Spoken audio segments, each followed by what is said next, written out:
ख़वातीन की तो ये अक्सर ही शिकायत होती है कि जी डिलीवरी हुई थी और डिलीवरी के दौरान कमर में टीका लगा था, अब मुझे ये दर्द तब से है।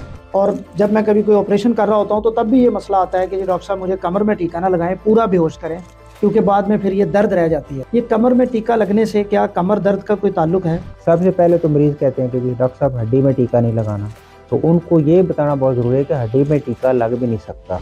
कि अल्लाह ताला ने एक जो निज़ाम बनाया हुआ है कि दो मोरों के दरमियान में खाली जगह है जहाँ पे डिस्क होती है, अब मोरों के साथ राम मगज़ का पानी है जिसको हम ट्रेस करते हैं, उस नीडल के ज़रिए हम उस लेवल तक पहुँचते हैं और वहाँ पे हम इंजेक्शन देते हैं।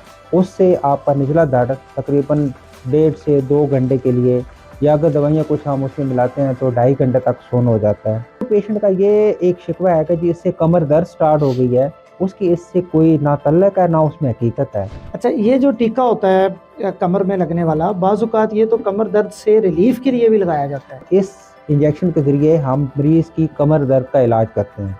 अक्सर लिखा होता है कि पेनलेस डिलीवरी, ऐसी डिलीवरी होगी जिसमें टीका वो दर्द नहीं होगी। ये क्या डिलीवरी होती है, थोड़ा सा बताएं, ये मुआवजा कैसे होता है? मरीज़ को दर्दें आ रही होंगी, नॉर्मल डिलीवरी की बात कर रहे हैं, दर्दें आ रही होंगी लेकिन मरीज को महसूस नहीं होगी। उसको जब एपिडुरल इंजेक्शन लग जाता है तो बड़े बहुत ही कंफर्टेबल रिलीफ के साथ लेटी होती हैं और बड़े आराम से नॉर्मल डिलीवरी हो जाती है। उसका कोई नुकसान तो नहीं होता बच्चे के लिए या डिलीवरी के लिए? उसका कोई नुकसान नहीं है। डॉक्टर साहब, रोज़मर्रा प्रैक्टिस में मेरे साथ ये होता है कि जब पेशेंट आते हैं उनको कमर में दर्द होता है और उनसे मैं ये पूछता हूँ कि जी कमर में दर्द कब से है, क्या हुआ? और ख़वातीन की तो ये अक्सर ही शिकायत होती है कि जी डिलीवरी हुई थी और डिलीवरी के दौरान कमर में टीका लगा था, अब मुझे ये दर्द तब से है। और जब मैं कभी कोई ऑपरेशन कर रहा होता हूँ तो तब भी ये मसला आता है कि जी डॉक्टर साहब मुझे कमर में टीका ना लगाएं, पूरा बेहोश करें, क्योंकि बाद में फिर ये दर्द रह जाती है। तो आप तो चूँकि शोबे के माशाल्लाह स्पेशलिस्ट हैं, एनेस्थीसिया देते हैं, लोगों को बेहोश करते हैं रोज़, ये कमर में टीका लगने से क्या कमर दर्द का कोई ताल्लुक है? आपका सवाल बड़ा बहुत ही अहम भी है और मुझे भी चूँकि ये रोज़मर्रा ये बात सुनने को मिलती है, लेकिन इसमें एक चीज़ जो है ना वो बतानी बहुत ज़रूरी है। सबसे पहले तो मरीज़ कहते हैं कि जी डॉक्टर साहब हड्डी में टीका नहीं लगाना। अच्छा, तो उनको ये बताना बहुत ज़रूरी है कि हड्डी में टीका लग भी नहीं सकता। ठीक है। जिस नीडल से हम वो इंजेक्शन लगाते हैं जिसको हम स्पाइनल एनेस्थीसिया बोलते हैं, वो बहुत ही बारीक होती है, 27 गेज की। मैं पेशेंट को कभी-कभी वो नीडल निकाल के दिखाता हूँ। ये नीडल है जो बाल की तरह उसकी स्ट्रेंथ है। ठीक है, धागे की तरह है वो। धागे की तरह है, तो इसको हड्डी में लगाना तो नामुमकिन है।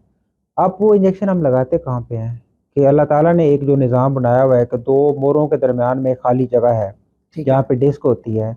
अब मोरों के साथ राम मगज़ का पानी है जिसको हम ट्रेस करते हैं, उस नीडल के ज़रिए हम उस लेवल तक पहुँचते हैं और वहाँ पे हम इंजेक्शन देते हैं। उससे आपका निचला दर्द तकरीबन 1.5 से 2 घंटे के लिए, या अगर दवाइयाँ कुछ हम उसमें मिलाते हैं तो 2.5 घंटे तक सोन हो जाता है। उसके बाद ऑटोमेटिकली वो दवाई का असर ख़त्म हो जाता है और आपका निचला दर्द बिल्कुल सही काम करना शुरू हो जाता है। अब अगर जो पेशेंट को अगर वो ये कहे कि जिस टाइम टीका लगा है उस वक्त या कुछ चंद घंटे के लिए तो उसको दर्द हुई है, ये बात काबिल कबूल है। क्यों, आपको सुई कहीं भी लगती है, आपको दर्द रहती है। अब उसके बाद जो पेशेंट का ये एक शिकवा है कि जी इससे कमर दर्द स्टार्ट हो गई है, उसकी इससे कोई ना तल्लक है ना उसमें हकीकत है। आप अपने क्लिनिक में यूँ कीजिएगा कि जब आपके पास पेशेंट आए, आप उसमें ना 2 कैटेगरी को सिलेक्ट कर लीजिएगा। एक वो जिनका ऑपरेशन नहीं हुआ और एक वो जिनको कमर में टीका लगा है, तो शायद आपके पास उनकी रेशो ज़्यादा होगी जिनका ऑपरेशन नहीं हुआ। अच्छा, इसको मैंने भी अपने तौर पे देखा है। जब वो पेशेंट कहता है, मैंने कहा कि आप देखिएगा बाहर जाओगे, अगर क्योंकि ओपीडी में आपके पास पेशेंट, सपोज कि आपके पास 20 पेशेंट बैठे हुए हैं, बाहर बैठे हैं, आप देखें जी 10 पेशेंट होंगे कमर दर्द के जिनका कोई ऑपरेशन हुआ ही नहीं है और 10 पेशेंट हो गए जिनको आपको कमर में टीका लगा है, उसमें कोई एक आधे को कमर दर्द की तकलीफ होगी, बाकी वो कहेंगे कि हमें कोई मसला नहीं है। कमर दर्द की काफ़ी सारी वजूहत हैं, लेकिन हमारा एक बड़ा बहुत ही जब भी कोई पेशेंट किसी डॉक्टर के पास जाता है उसको बड़ा वो शॉर्टकट करने के लिए अगर पेशेंट कह दिया कि जी कमर में टीका लगा है, हाँ ये वजह हो सकती है, ये बड़ा बहुत ही एक चलें जी बस बात खत्म होगी, वो जो उसके बाद जो मेडिसिन, यही वजह हो सकती है। कमर दर्द के देखें आपकी खुराक के साथ ताल्लुक है उसका, आपके मोहरों के साथ प्रॉब्लम है, आपके पट्ठों में खिंचाव है, आपको कोई और प्रॉब्लम है जिसके साथ कमर दर्द है, वो सारी वजूहत है, बेतहाशा कमर की वजूहत है कमर दर्द की। अब उस पे हमें ये जो बड़ा एक सिंपल सा है कि जिसके बाद टीका लगा था उसके बाद दर्द शुरू हो गया है। अच्छा, ये जो टीका होता है कमर में लगने वाला, बाज़ औक़ात ये तो कमर दर्द से रिलीफ के लिए भी लगाया जाता है। जी मैं जो पेशेंट को ना यही बताता हूँ कि हम इस इंजेक्शन के ज़रिए हम मरीज़ की कमर दर्द का इलाज करते हैं और हम उसको लगाते हैं जिसको हम एपिड्यूरल ब्लॉक करते हैं। उसमें हम ये करते हैं, हालाँकि वो नीडल काफ़ी मोटी होती है, उसमें हम उसको मेडिसिन जो अंदर हराम मगज़ की तह होती है उससे बाहर हम दवाई लगा देते हैं। उससे जो पेशेंट की डिस्क की प्रॉब्लम है वो भी ठीक हो जाती है, कमर दर्द भी मरीज़ का ठीक हो जाता है। तो ये उस पे जो पेशेंट का उसको इल्ज़ाम देना कि जी टीका लगा था उसके साथ कमर दर्द शुरू हो गई है, इसमें कोई हकीकत नहीं है। लेकिन अब लोगों को बहुत ज़्यादा वैसे उसमें लोगों में काफ़ी ज़्यादा अवेयरनेस आ गई है। अभी अगर हम जो ऑपरेशन कर रहे हैं तो मैं इसमें कोई मुबालगा राय नहीं है कि आपके 90% मरीज़ वो हैं जो कहते हैं कि हमें कमर में इंजेक्शन लगा दें, उसके बहुत फ़ायदे बहुत ज़्यादा हैं। अच्छा, हाँ, उसके फ़ायदे ये है कि टोटल देखिए ना, बेहोश से? टोटल बेहोश से, जब आप मरीज़ को टोटल बेहोश करते हैं ना, आप उसके साँस की नाली में ट्यूब डालते हैं, ट्यूब डाल के उस ट्यूब डालने में अपने प्रॉब्लम होते हैं कि आपको देखें कि उसमें दाँत के टूटने से लेकर आगे एम्बोलिज़्म और काफ़ी कुछ प्रॉब्लम हो जाते हैं। उसके बाद आपने उसको वेंटिलेटर पे डालना है और उसके बाद आपने जब ऑपरेशन ख़त्म हो जाए आपने उसको होश में लेके आना है। तो ये उसकी काफ़ी सारी कॉम्प्लिकेशन अपनी है, मेडिसिन आपको फिर बहुत ज़्यादा करनी पड़ती हैं जो पूरा उसको दिमाग को भी सुन्न करती हैं, बेहोश करती हैं, आपके जिस्म को पैरालाइज़ कर देती हैं, उसकी ये चीज़ें उसमें फ़ेस करनी पड़ती हैं। अगर आप कमर में इंजेक्शन लगाते हैं और निचला आपका ऑपरेशन उसमें अगर नाक के नीचे-नीचे है, पेशेंट आपको बड़ा कंफर्टेबल रहता है। लोग उसको पसंद करते हैं कि जी अगर जो ख़ास तौर पे जो गायनी के मरीज़ हैं, कि जी हम बच्चे की पैदाइश को भी देख सकते हैं, बच्चे को उसी टाइम देख भी सकते हैं, हमारे साथ बातचीत भी कर सकते हैं। उसके बाद जब ऑपरेशन हो जाता है तकरीबन 2 से ढाई घंटे उनको दर्द नहीं होती, कि उनका निचला दर्द सुन्न होता है। जो मरीज़ पूरा जिनको बेहोश किया जाता है, वो यूँ ही होश में आते हैं तो उसमें खाली ये नहीं कि मरीज़ का ऊपर वाला हिस्सा तो होश में आ जाए और नीचे वाला हिस्सा उसका बेहोश रहे। तो उसमें पूरा मरीज़ चूँकि होश में आता है और ठीक उसको है। दर्द की प्रॉब्लम होती है, उल्टियों की शिकायत होती है, उसमें ज़्यादा कॉम्प्लिकेशन के चांसेस हो सकते डॉक्टर हैं। साहब, चूँकि आपके घर में माशाल्लाह बेहोश करने वाले भी मौजूद हैं और ऑपरेशन करने वाले भी मौजूद हैं। बिल्कुल। आपकी जो मिसेज़ हैं गायनेकोलॉजिस्ट हैं। जी, जी। तो ये मेरे ज़हन में ये सवाल आ गया, मैंने चाहा वो भी आपसे पूछ लूँ।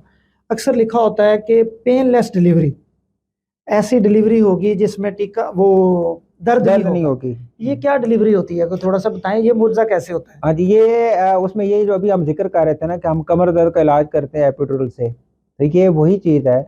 इसमें हम ये करते हैं कि हराम मगज़ के बाहर एक अल्लाह ताला ने एक ख़ला बनाया हुआ है खाली जगह जिसको हम बोलते हैं एपिड्यूरल स्पेस। ठीक है। हम उसको एक मख़सूस किस्म का एक इंजेक्शन सेट आता है, एक नीडल है मख़सूस किस्म की, उसके ज़रिए हम उस जगह को ट्रेस करते हैं, अप्रोच करते हैं। वहाँ पे हम एक बारीक सी नाली होती है जिसको हम कैथेटर बोलते हैं, वो हम डाल देते हैं। वो डाल के उसके बाद आपकी डिलीवरी बेशक 6 घंटे चली है, 8 घंटे चली है, आप उसमें डोज़ देते रहते हैं। वहाँ पे डोज़ आपको मरीज़ को दर्दें आ रही होंगी, ये नॉर्मल डिलीवरी की बात नॉर्मल कर रहे हैं आप? डिलीवरी की बात अच्छा, कर रहे हैं, दर्दें आ रही होंगी लेकिन मरीज़ को महसूस नहीं होंगी ठीक है। और उसके बाद पेशेंट डिलीवर हो जाएगा फुली। अभी कल ही हमने एक जो किया वो बड़ा बहुत ही एक ना वो पेशेंट कहते हैं कि बड़ा बहुत ही वो टची सा है और उसको सारा कुछ खैर उसको मैंने एक्सप्लेन किया। करने के बाद उसके फिर सुबह मैं उसके रिव्यूज़ लेके आया हूँ। तो मतलब कहते हैं कि this was a wonderful experience कि आपको देखिए जो डिलीवरी की पेन है ना, वो बहुत ही शदीद दर्द होती है। वो इस्केमिक पेन होती है और उसपे अगर मैं मतलब सही अगर बता रहा हूँ आपको तो 180 पाउंड्स अच्छा, प्रेशर की दर्द होती है वो। तो जब वो पेन होती है उसको बर्दाश्त करना हर खातून का मतलब उसके पास की बात नहीं है।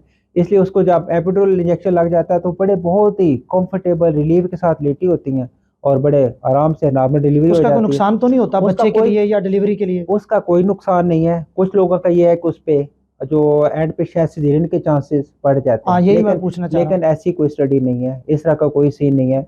अगर पेशेंट में एक और प्रॉब्लम नहीं है, तो पेशेंट नॉर्मल डिलीवर हो जाता है, उसमें कोई प्रॉब्लम नहीं आती। बाद लोग कहते हैं कि जी ये इंजेक्शन लगा लेने से दर्दें रुक जाती हैं आना, ऐसा होता है? हाँ जी, मैं जो अब बताना चाह रहा था ना कि पेशेंट को दर्दें आ रही होती हैं। अब देखिए आपके पास ऐसी मशीनें हैं, जिससे आप देख रहे हैं कि आपका जो रहम है जिसको यूट्रस बोलते हैं, उसकी कॉन्ट्रैक्शन आ रही है, पेन्स आ रही है मरीज़ को। इसमें सिर्फ़ ये है कि मरीज़ को दर्द महसूस नहीं होती। ठीक है। दर्दें आप नहीं रोक सकते। आपको जो आप करते हैं दर्दें पेशेंट को महसूस ना हो, लेकिन पेन आपको पेशेंट को नॉर्मल प्रोसेस जो चल रहा होता है वो चल रहा है।